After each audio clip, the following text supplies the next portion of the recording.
To get the very latest on this, let's bring in our Seema Gupta in Rome. Seema, first of all, why is Conte moving to resign now?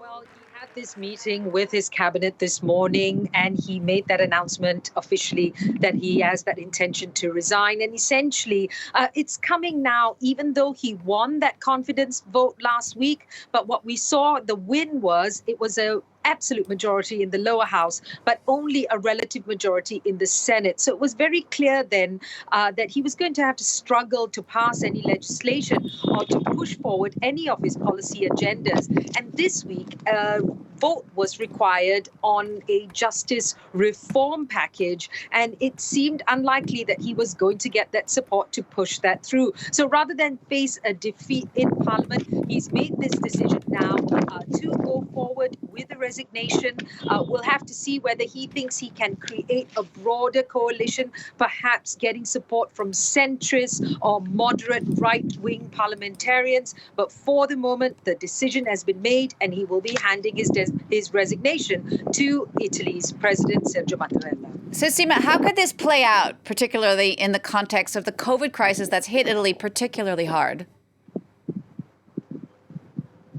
Yes, in fact, I mean, the country is dealing with the fact that more than 85,000 people have lost their lives to COVID-19. And of course, several areas in the country are in complete lockdown. We're facing many restrictions. And of course, the vaccination program kicked off, but now some delays. So some might say this is the worst time possible for a government crisis. But the decision, or the ball really, is in the court of Sergio Mattarella at this point.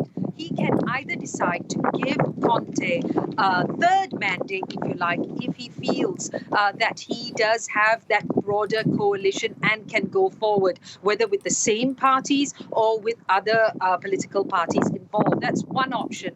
Another option is that he can call for consultations and look towards another figure, either a political figure or perhaps a technocrat, to form another government to carry Italy through this pandemic, and also the issue of the EU Recovery Fund money, how that money is going to be used in order to help Italy out of its financial situation right now, the economic crisis that everyday Italians are facing. A third possible option, but most believe that this is unlikely, is that the president could dissolve parliament and call for elections. But no one really wants to have an election under this situation of a pandemic. It's important to note that Italy has had some 66 or so different governments since World War II, and there have been government crises in the past. But of course, this time round, with the pandemic, the dual crisis of the health issue as well as the financial situation, the president has made it clear he wants things to move fast to try and resolve the situation and help Italians deal with the crisis.